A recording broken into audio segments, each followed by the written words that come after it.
With what was happening in the world in 2020, Treyarch added the Dark Ops challenge social distancing, whereby you have to reach round 20 in a zombies game without taking any damage whatsoever. This challenge has now been brought over to Black Ops 6, though of course these games are quite easy. So it got me thinking, is it possible to reach round 20 on every zombies map without taking any damage? Well, I put this to the test. I gave myself 50 attempts on each map. Now, I came across a lot of weird things during this challenge, and it certainly caused me some weird PTSD, because if I watch a Mr. Rufflewaffles video now and he gets hit once, I literally flinch in my chair, because as you can imagine, this took a long time, completely changing my perception of how to play zombies. But there was one constant dilemma: what actually constitutes as damage taken? In these later games, it's very clear, but in these older games, it isn't. There's no health bar. There was even a moment I thought drinking perks were inflicting damage. So I decided character damage doesn't count because you don't technically take player damage when you are electrocuted on the Golden Gate Bridge per se,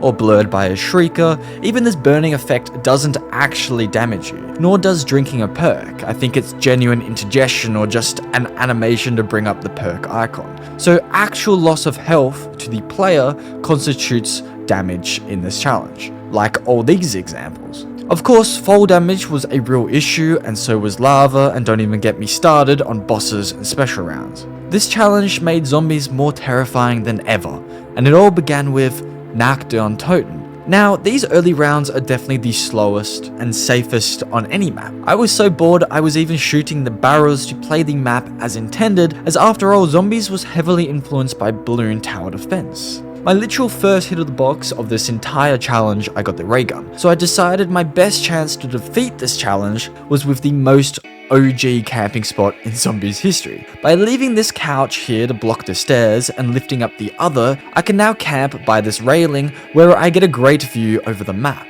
This was working brilliantly up until the zombies became a little faster and I had to reload. Of course, there aren't perks or really anything on this map, so this was tough. I finished the round only for the very exact thing to happen again at the end of the next. It was pretty clear this wasn't going to work, so I did it again, this time with a light machine gun, and it actually worked, kind of. It's safe to say I was pretty clenched up at this point, so I decided to go downstairs where you can still kind of camp, but have more of an escape route when things get out of hand, which they did numerous times. But somehow, with some good power-up luck and some pretty lucky sprinting and jumping, I reached round 20 without getting hit once. I tried to see how far I could take this, and it turns out not very. So Naon Toten took only one attempt. Brook. With this hot start, I was beginning to feel confident about this challenge, but of course, I'm an idiot. Within an hour of this map, I was already beginning to question my decision to make this video in the first place. But I have gotten round 100 on this map before, and with this gained a lot of knowledge on how to best time the zombies' movement. I'll get into what this means in a moment. First, I need to make sure I spawn on this side of Brook, as yes, there are two different sides you can spawn on. After spawning in on this side, I defeated the first 8 rounds with the MP40, though I failed quite a few times trying this, and now I can turn on the power and hit the box, making sure not to open this door. Otherwise, the zombies' timing, as I mentioned before, will be thrown off. At the start of the new round, I would wait for the zombies to spawn in, then hit this trap, and voila, I'm safe, as only zombies can attack me from this window. And so, getting the ray gun at round 9, I can continue the strategy all the way up to round 20 with a few minor jump scares. You see, this trap lasts pretty much the whole round. I only need to kill a few excess at the end of the round. Also, the trap recharges very quickly, so it's always ready for the start of the next round. This is what I mean by timing the zombies. By leaving that door closed, it makes it so the trap works perfectly for the speed of the round. Opening the door will slow down the round. Unfortunately, I did run out of ammo with my ray gun at the end of 18, so I had to do the final round without it.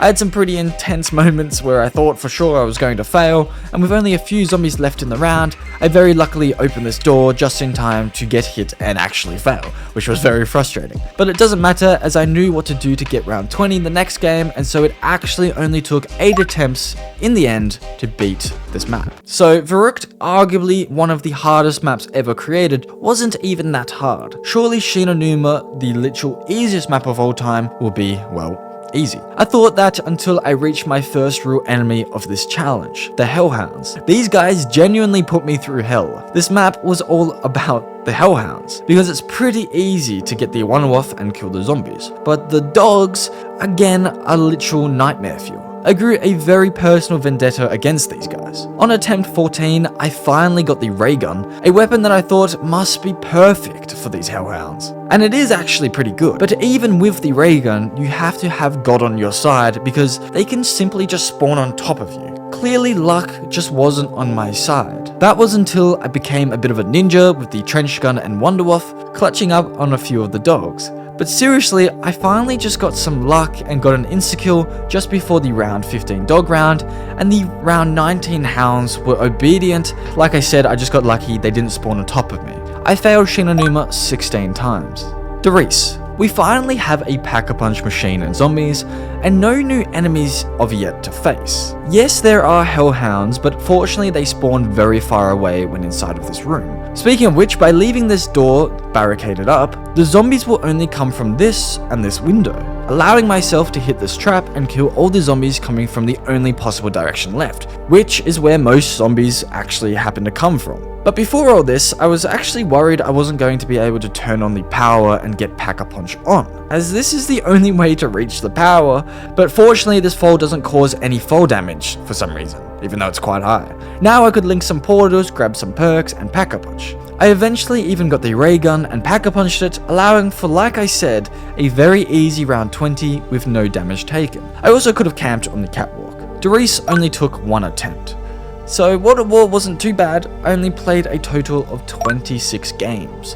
But things are about to get more complicated and thus more difficult and strategic. Keno Toten. But truly, this won't happen till the next map, as Keno Toten also has a room with a trap that you can abuse. I also very luckily got the ray gun on my second hit, which I could later Pack-a-Punch without taking any real damage. The Hellhounds also were considerably nerfed in this game, so using the fire trap and keeping the door behind me closed, I only had a single window to worry about, and the ray gun took care of that. I did purposely leave one zombie at the end of each round, just so I knew the fire trap was ready to go at the start of the next round, as it does take a bit of time to recharge. And so that's how I very easily beat Keno Toten, first attempt, but now we have 5. This was the first map where I really started to get worried. I was beginning to think maybe this video would just be me failing 50 times in a row on the rest of these Black Ops, Black Ops 2, Black Ops 3, and Black Ops 4 maps. At first, I was very worried about the Pentagon thief, but soon I realized he doesn't actually damage you. He just steals your weapon. So he's essentially a free round. But even with this said, there were genuinely a few days where I thought this just wasn't going to be possible. The map's too tight, and Black Ops 1 weapons and perks just aren't great. Also, Pack-a-Punch especially is not that great in this game. There's also no PhD flopper. There didn't seem to be a single strategy that could work. Training with the trap wasn't possible, at least from my attempts, and camping seemed to be out of the picture too. But truly, the early rounds were the hardest part. The times I managed to actually get some points and hit the box out of my first 30 attempts, I got the ray gun one time. I thought it was my only hope, but another weapon surprised me. YouTubers have been going on forever about how bad the Winter's Howl is on this map, so I never considered it a viable option. But for these early rounds, it was actually very good, and soon after my first 30 attempts, I was finding I was getting past round 10, and then even past 15. I was starting to realize maybe this map is actually possible. But what I never thought was this map could actually be easy. You just need a little box luck. By getting the Winter's Howl and the crossbow and then killing the thief before he steals anything from you, you can then pack both weapons for 2,000 points.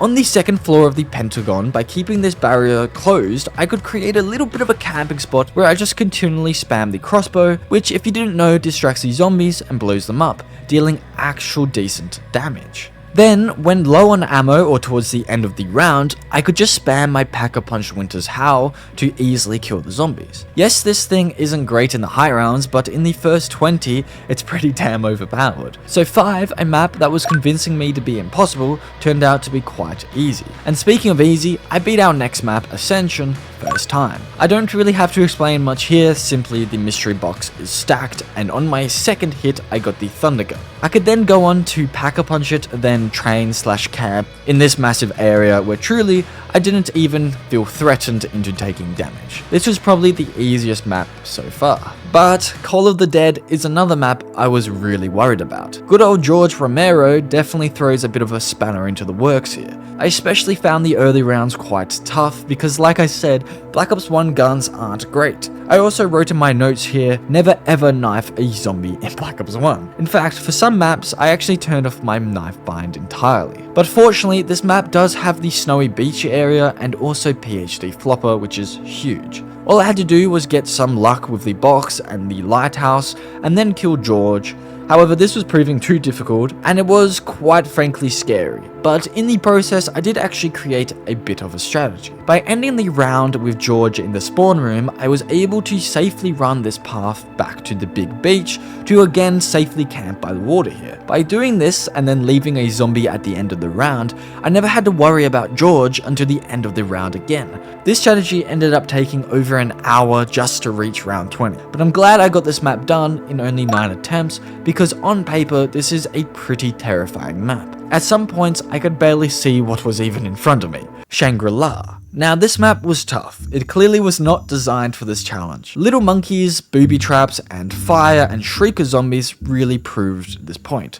Not to mention the baby gun. On my 15th attempt, I did think maybe this was possible though because I got the rare crossbow out of the box, only for the pits of hell to randomly open up on me. I was really struggling on this map. But there is one big saving grace. The monkeys will give you 500 points if you kill them after you've grabbed a power-up, allowing me to grab the Mustang and Sally and PhD flopper pretty early on in my games because of all the points I was getting. Also, you can abuse the monkeys to grab whatever power-up you desire at the time. Still, this map was tough though, and I knew I'd have to get very lucky to actually beat it. And well, lucky may be an understatement. I really should have taken damage many times this game, especially when I risked getting a max ammo from a monkey at the end of a round, because so far I had incredible luck, especially with the pack-a-punch plates and also the mystery box in the first place. Because the round had just ended, I needed to get back to my camping position quickly, so I decided to fall back down the geyser. When I did this, at first glance I thought I'd failed, but I wasn't 100% sure, and so I just used the rest of the game as kind of practice. I played the map out and my luck was just flowing. Seriously, I beat 5 Call of the Dead and Shangrala in this one day, and it felt like everything just went my way. Till finally I reached round 20 and checked the footage. I didn't actually take any fall damage because I landed on the water flowing upward, and thus Shang took me 19 attempts. I got seriously lucky this game. But you know what map I wasn't getting lucky on? Moon.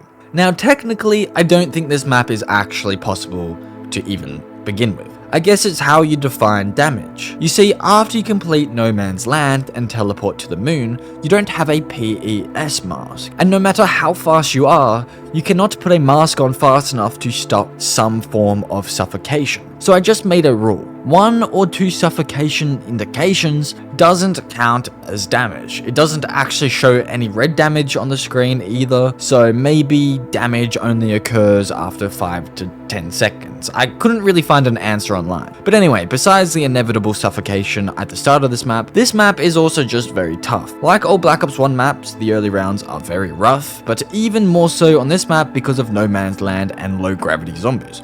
At about attempt 20, I finally got a wonder weapon on this map, that being the wave gun. This thing is of course overpowered, but it really lacks ammo and it's not very good at gaining points. Thus, I failed this attempt too. It took me around 30 attempts to finally come up with a pretty cool and overpowered camping position. By leaving the first door closed to the biodome and then opening the second, you have a huge amount of space to play with, though the spawns are ridiculously slow, which I guess is helpful for a challenge like this. So I camped here to then pack my pistols, from which I actually used the high round strategy to speed through the rounds. I did this because I got the Gersh device and because there's actually a pretty safe spot in this room. Also, with explosives and the Gersh, I was killing more zombies per use of ammo, as I probably would have run out of ammo back in the biodome. Eventually, I blew the windows, causing the area to become a low gravity area again. This didn't really make the challenge more difficult, but just a bit more awkward. I didn't think I was actually going to beat the map this attempt, but I was just getting some overpowered power-ups every single round, and because these spawns are so fast in this room, I was able to make the most of these powers. And so, 5 took 35 attempts, and Moon took 32, now becoming the second hardest map. Black Ops 1 took 97 attempts in total compared to World at War's 26. Moving on to Black Ops 2,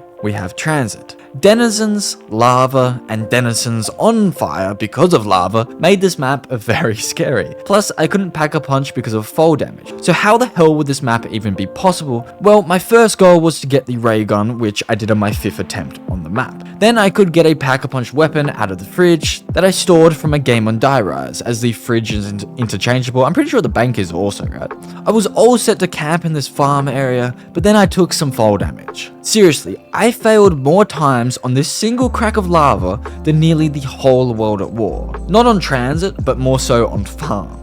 After a while, I did find a pretty consistent position to jump over it into the house and out of it. This allowed me on my 6th attempt, yes, back-to-back attempts, I got the ray gun pretty damn quick. I was able to hitch a ride on the bus, make Ted drive off, and grab the pack-a-punch weapon from the fridge. Though I didn't really need it, as this map is surprisingly very easy. This area here that I used to reach round 100 is insanely good for trading zombies, especially when you open the farm door, because it halves the spawns between the farm and the outside area, making things slow and easy to read. To save ammo, I could just train a full horde of zombies, very easily I might add, and then spam them with rays, making use of the splash damage. Also, denizens don't spawn in the area indicated by the signs, so like I said, you just have a huge area with no denizens or fire or anything.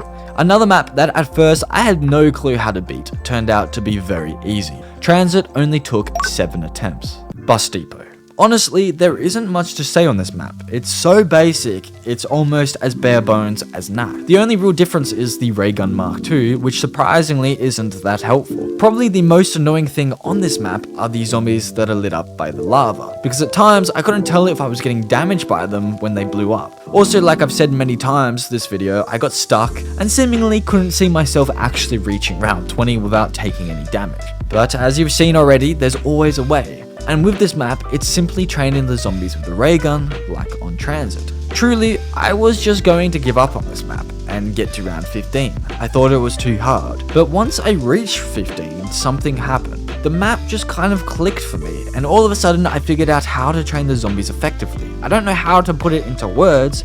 A lot of it just kind of came down to timing and ultimately some luck. So another map that I considered almost impossible for a few days ended up being surprisingly easy. It took 12 attempts. So Farm, Town, and Nuketown. Now, I did all these maps last because I knew they were going to be tough, and they are. Something kind of different happened on these maps, so I decided to put them at the end of the video, as so far they are our ultimate challenge. But moving on for now, Diiz. At first I was thinking, can you even traverse this map without taking fall damage? Well, you can. Partially. Now, I don't count taking the elevator as any form of actual damage to the player. From my understanding, the crash just concusses our screen and doesn't actually damage us. So from here, we can grab a gun from the fridge and some points from the shower, then grab a perk from an elevator and build the Wonder Whip. So a pretty good start for round 1, right? Now we can go up the elevator and jump down on this mattress here, which completely negates all fall damage. Now, I'm in one of the best camping positions to kill the zombies. So this map is very easy, right? Well, not quite. This map is hard as hell, mainly because of the jumping jack special rounds. These flippy floppy things are the Shenanigans hellhounds on the map. My heart would race whenever I knew one of these rounds were coming up. And guess what? They're pretty damn frequent, happening every 3 or 4 rounds. I tried many different camping spots to try and make these guys easy. Now, from this area, you can't actually go anywhere else because of fall damage. And obviously you can't climb up walls and stuff to a higher point of the map. So I had to find a spot in this room, because like I said, there's a really good camping spot for the zombies here. Eventually, I actually did find a little nook that the jumping jacks sometimes get a bit too excited and miss, giving me more time to gun them down. Also, I was testing a bunch of strategies with the Solidifier to try and slow them down, as even in the Nook I was still failing. But one time I accidentally damaged myself, which I didn't know was a thing, and then died, losing all my points from the bank and also my weapon from the fridge. This also didn't just happen once. One time I actually fell off the map entirely. This made the map one of the longest to actually beat, because I needed to get my points back for the bank and for the fridge weapon, as this map's not easy if you don't have money in the bank or the fridge, because of fall damage. But even with the Nook strategy, things were bloody tough. Eventually though, with enough attempts, I killed the flip-flops, thus beating the map. FYI, the normal zombies rounds were very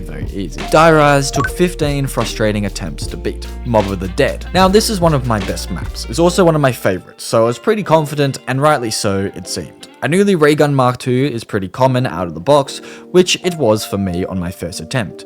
I also got the LSAT, which was very handy for points and completing the plane build. So I could travel to the Golden Gate Bridge, fall from a great height, and pack a punch. Obviously, this fall didn't actually damage me. The ray gun Mark II instantly kills the warden, and so camping down by double tap with this door closed, I could easily reach round 20. This was again one of the easiest maps to do, especially because double tap 2.0 is so much better than its original on World at War and Black Ops 1. Also, just guns in general in Black Ops 2 Zombies are way better than the prior two games. Mob took one single attempt. Speaking of easy, buried. Now, somehow I didn't beat this map first time, but as you can imagine, after taking this map a bit more seriously, I cleaned this map good. All I needed was the Paralyzer, ray gun, and an AN-94, which were incredibly easy to get because of the bank, the chalk, and the candy you can feed to Arthur/Leroy, which locks the box in place. There is one issue, however.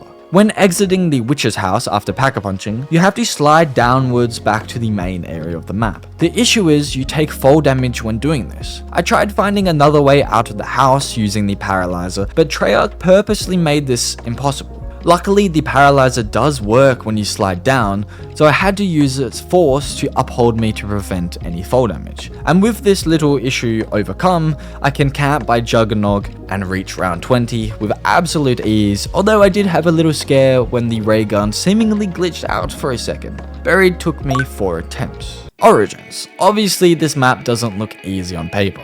And we do have a very difficult boss in the Panzer who spawns very early on at round 8. Also, the map is just very tight and there's a lot we need to do to even reach Pack-a-Punch and potentially if we want to get a star. But if you can get through all of this, the map then becomes pretty easy. One of the biggest aspects of this map that I honestly completely forgot about is if you can just manage to camp and clutch up the early rounds, getting a total of 115 headshots, you get a free Pack-a-Punched weapon. With this, I could then gather some more points to open the map and get the Pack-a-Punch fixed. This, added with some patience for a change in the weather, leaded me to pretty easily getting the upgraded ice staff. But hold on. I completely skipped the round 8 Panzer, which comes before getting the free upgraded weapon. Well, honestly, this Panzer isn't actually that bad, especially compared to the Black Ops 3 Panzer, which shoots out electric grenades. This Panzer isn't too bad if you just take your time, keep your distance, and continually spam it in the face with the MP40. There is one big requirement I found for these maps that are above average difficulty when doing this challenge. You usually have to clutch up at least once, and I feel like this was one of my craziest clutches yet.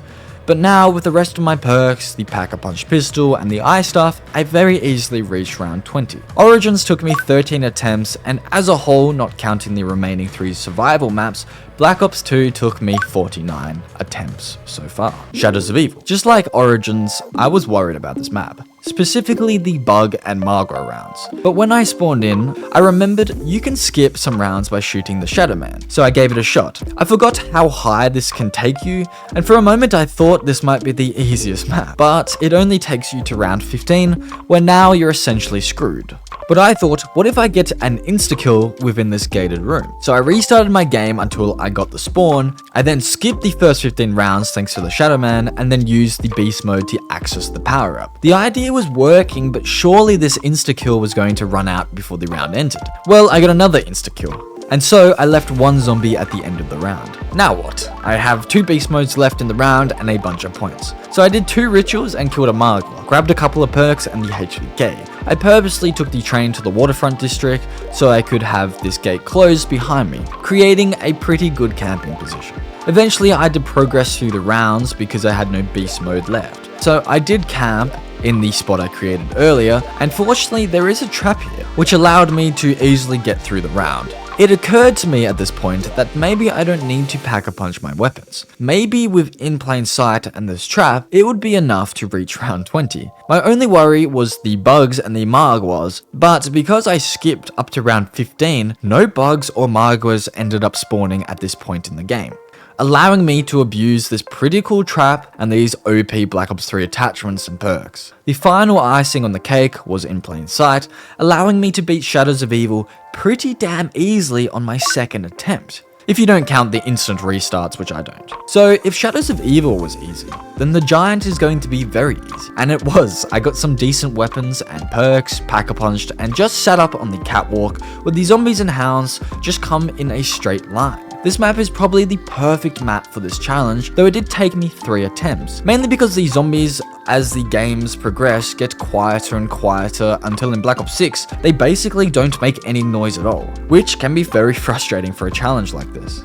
The Giant took 3 attempts. Drak. Honestly, apart from one pretty frustrating fail on round 12, this map is also pretty damn easy for this challenge. I simply got the KRM, Pack-a-Punch, Speed Collar, and Double Tap, and I was good to go. There's a really good camping spot in the spawn room if you leave this gate closed, so my only real worry was the Panzer at round 12. Fortunately, this time it actually spawned on the trap, allowing me to pick him off easy. The second Panzer of the game spawned in on a Hellhound round. I could just use in plain sight, and so with only 5 attempts, I was beginning to pace through these maps. Zetsabo. This is another map with an incredibly good camping spot in the first room, and there's a bit of a glitch to help you out as well. For some reason, the zombies only spawn from these 2 windows when no doors are open. So I easily got my points up, turned on the power, and got some perks. Also, the Thrasher boss isn't much of a threat. To get on the power was a little sketchy at times, as I didn't want to suffocate at all in the water, as that would count as damage. My biggest fear though for this map were the spiders, and well, it turns out there was absolutely nothing to worry about.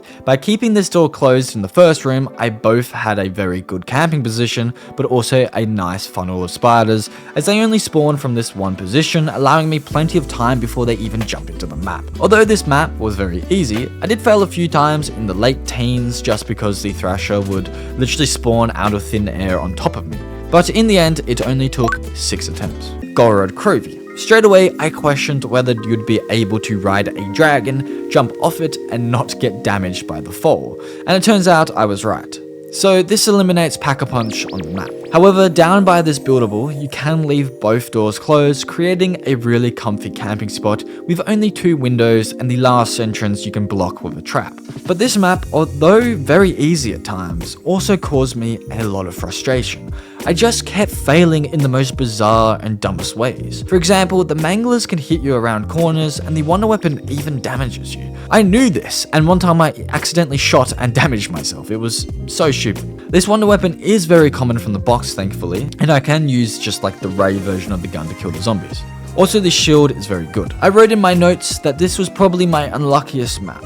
A pretty easy map ended up taking me 11 games. Revelations. With the addition of many overpowered weapons in zombies, was also the addition of some pretty annoying enemies when it comes to the social distancing challenge. For example, these parasites were quite frustrating. Fortunately, this game had gobblegums like in plain sight to deal with them. Also, this gobblegum was great against the elemental Margwa. And also, like most of these maps, I found a good spot where the zombies don't come from behind and only come front on, from which there's a trap taking up half the brunt. I did have to face a special round without in plain sight, but again, I could use the trap to kill most of the round whilst focused on the few parasites flying about. Fortunately, Black Ops 3 was easier because the weapons with their attachments are way better. And so is Double Tap, and also Pack-a-Punch in general. Though Revelations, though very intense because of its intense nature and fast spawns, only took 10 fails. Black Ops 3 as a whole took 37 games. Black Ops 4 is the first game where you can customize and choose perks,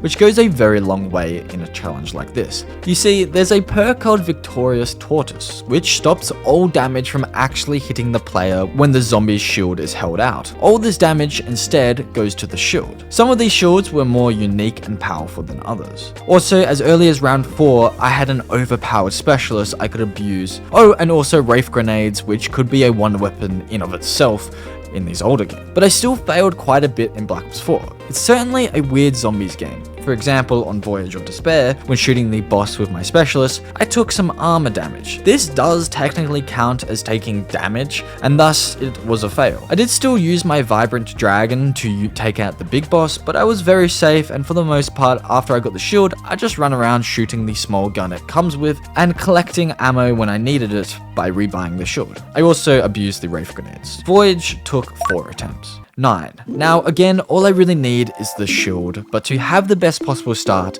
I needed the Pack-a-Punch pistol. You win this from your 3rd Gladiator trial. Many times my 3rd trial was to slide under this blade trap without taking any damage. Not once did I ever actually accomplish this. Instead, I just had to hope my 3rd challenge was something different entirely, which I finally got, allowing me to fly past these early rounds. I did buy Depth Perception this game, which allows me to see through walls, making this challenge even easier on this game. I did also use PhD with packed pistols to have a bit more fun, as this shield is one of the worst because when you melee with it, the shield itself takes damage, making you have to buy a new shield, which isn't free and actually quite costly, as they get more expensive as you continually buy subsequent new ones. Also, elemental zombies are rough for this challenge, however this shield does block all damage from them even though we get the animation on screen. Also, I did get pretty mad because I was going to train in the spawn room to make the challenge easier, but apparently the fire damages you even with the perk and the shield out. 9 took 8 attempts. Blood of the Dead. The only challenge on this map is getting past the catwalk, and one time I actually got hit using the Ragnaroks, but I kind of didn't realize. I ended up hitting round 20 without taking any more damage, then going back and looking at the footage and realizing I actually did take armor damage, so I had to restart the challenge. This time I used the flamethrower, which was pretty handy. Once I got through the catwalk, it was smooth sailing, as I got the very unique shield, soul blasted some zombies, and used the spinning monkey bomb trap. Blood took 5 attempts. Classified. I don't think I really have to explain myself on this map. The round 100 strategy is literally to camp with the shield and the buildable. This is the exact same strat I used to complete Classified first attempt. Dead of the Night. Once I got past a pretty cool and intense first room, I got the shield and boom, it was done again. Now before anyone says why didn't you try something more interesting for these Black Ops 4 maps, well truly this video took a long time to make because some of these maps were very hard, so being able to fly through some of these maps was a great feeling. Dead of the Night took 4 attempts still though. Ancient Evil. This map definitely has the coolest shield, but to get the shield was actually a little bit difficult because you have to kill a 6-armed giant to get one of these shield pieces.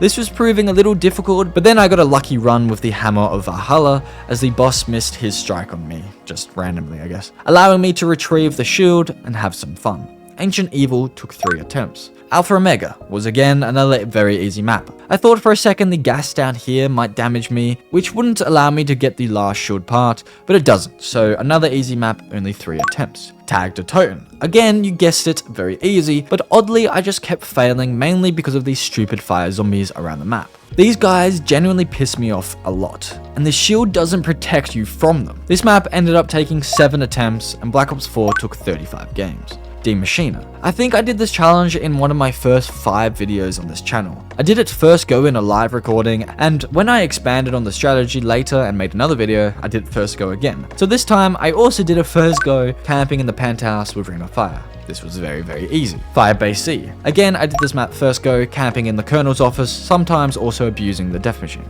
Naon Toten. This map was a little different. I had quite a few close calls, but because I decided to get the Cerberus because it's just a really fun weapon, not to mention if I were to fail using this thing, it'd be very embarrassing. So Mauer first attempt as well. Forsaken. Using Ronald Raygun, I got the Raygun first game, and I nearly beat this map first time, which would have been a clean sweep of Cold War, but the Abomination proved pretty annoying. I also tried to take advantage of the weird first room on this map where the rounds change and skip fast, but this actually resulted in just some more fails. But once I got the ray gun again, it was GG. Forsaken took 7 attempts and Cold War 10. The lowest, thus easiest game by far. Liberty Falls. In my notes for this map, I wrote in full caps, I'm literally starting to hate this game. Because this map is very easy, I was getting really frustrated because it's just sometimes zombies literally make no noise whatsoever. And also crawlers are quite deadly and seemingly invisible at times. They're so bloody hard to see. The strat I used was to keep this door next to PhD closed, and this way I could sit in the corner with my packed pistol. I really made sure not to move a muscle because I kept failing to the dumbest things. In the end, I actually failed 13 times, which is quite a lot. Terminus. I was definitely a bit worried about the parasites in this map. But all in all, this map was pretty chill. I got the explosive pistols, camped in the elevator at spawn, used Ether Shroud, and also a mutant injection to kill the bugs. 3 attempts. Citadel des Morts. I pronounced that terribly. Now, I wasn't going to get the swords in this map because they wouldn't be good for this challenge. And because it's the last map technically, although I still had the survival maps to cover from Black Ops 2, I decided to use overpowered gobble guns, just for some fun. And although I was failing a little bit on this map, mainly because I found the audio just sucks in this game, I ended up with just a little discomfort beating the map without properly leaving the first room. I also used a mutant injection for my Paranoia. 9 attempts. Surprisingly, only 3 maps took 25 attempts for Black Ops 6. That's way higher than I was expecting.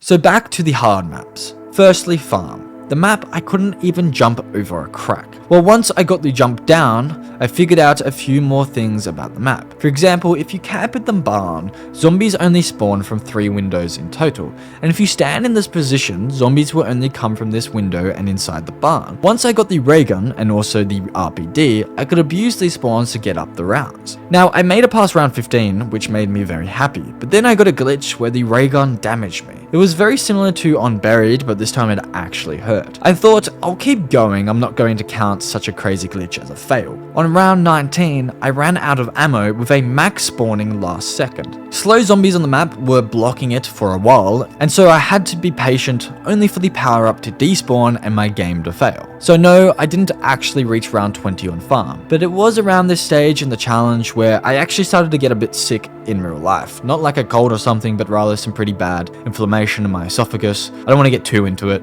but if it's left untreated, it can be pretty bad. So basically, not to be a bummer, I just had to focus on some real life stuff for a bit, and unfortunately, it hasn't got much better right now. Hopefully it will soon, but for the meantime, I just decided I was going to do round 15 on farm, town, and Nuketown. Town was of course frustrating with the lava, but at least the map has Double Tap 2.0. It also has the ray gun and RPD. Also, I couldn't pack a punch, so I just needed to do the best I could. And really, camping in the corner of this room was all I needed to do. I tried to push it to 20, but I got overwhelmed and I ended up taking some fall damage. Even though sometimes if you land in the right spot, you don't take any fall damage. So I just got a bit unlucky. But I did make it to round 15. But I'm not going to count how many fails this took because I didn't reach 20, so this is just NA. So for our final map, Nuketown. Perks and well, nearly everything except wall buys and the mystery box will spawn in at random times and at random spots on the map. Fortunately, I got the RPD very early on and also the Pack-a-Punch machine. This allowed me to camp on this roof and slide off whenever in danger without taking any damage. Through using this strategy and some others that weren't great, I might add, I made it to round 15 where I failed. So I hope you guys enjoyed this video. 5 was the hardest map with 35 fails, Moon was the second with 32, and Shangrala was the third with 19. See ya.